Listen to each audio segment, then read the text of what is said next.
Hi everyone, Carol here with a very quick video. At least I'm hoping it's quick because I don't know if you can hear the birds chirping or not, but it's a beautiful day here in Arizona and I want to get out and put my food on the Barbie. Enjoy the rest of the beautiful day.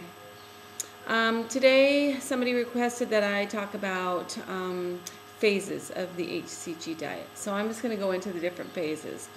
You can get more information on miracleskennydrops.com. So I'm just going to talk a little briefly about it. So Dr. Simeons didn't come up with the phases. That all evolved later. So you have phase 1, 2, 3, and 4.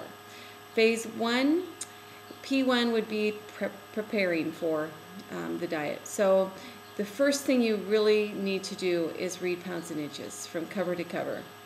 Twice. 3 times. Read it, know it, highlight it, all that. So much is in there that is so good. So you'll want to read that. And you can also detox. So I suggest detoxing just because I think you should detox twice a year anyway. But detoxing definitely helps transition into the very low calorie diet. And when you do get to that, if you don't detox, then you could have headaches and nauseousness and that kind of thing.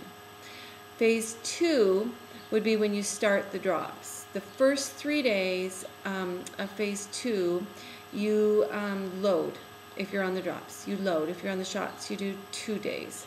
So you load. I strongly suggest high-fat foods. So avocados, nuts, eat a cheesecake, you know, healthy fats. So I know you don't think cheesecake is healthy, but it is. It's a healthy fat. It's got good fats in it.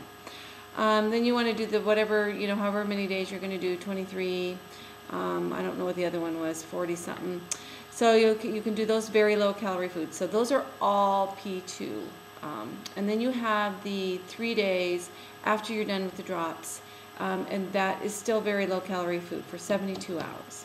So then you move on to P3, phase 3. This phase is the most important.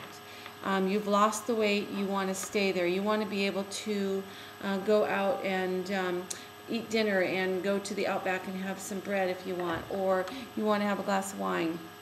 You have a birthday party, you go on vacation, you gain a few pounds. It's going to come right off if you stabilize properly in P3. So phase 3 is you're supposed to stabilize for 21 solid days.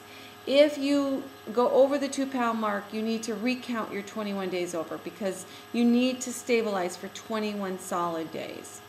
And if you don't and you gain your weight, let's say you're 4 or 5 pounds over last dosage weight, and you're there for 21 days, that is where your weight is going to set. So it's really important to nip that right there.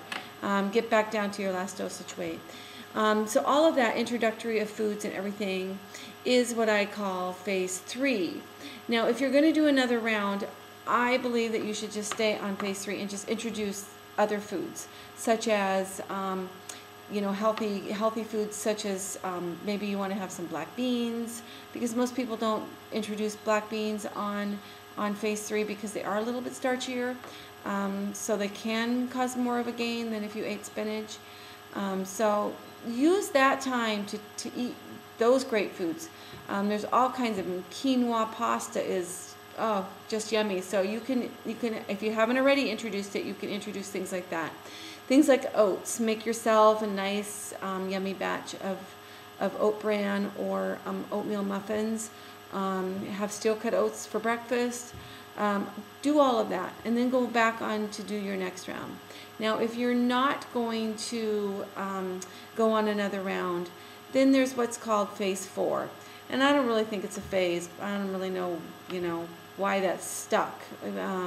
Because I don't really think it's a phase. I think it's basically for life. So I don't really have a phase 4. I have it's for life. But people call it phase 4, so yeah, that's what they're talking about when they're talking about that. So, I mean, for me, you know, I can say I'm phase 4 for 2 years now.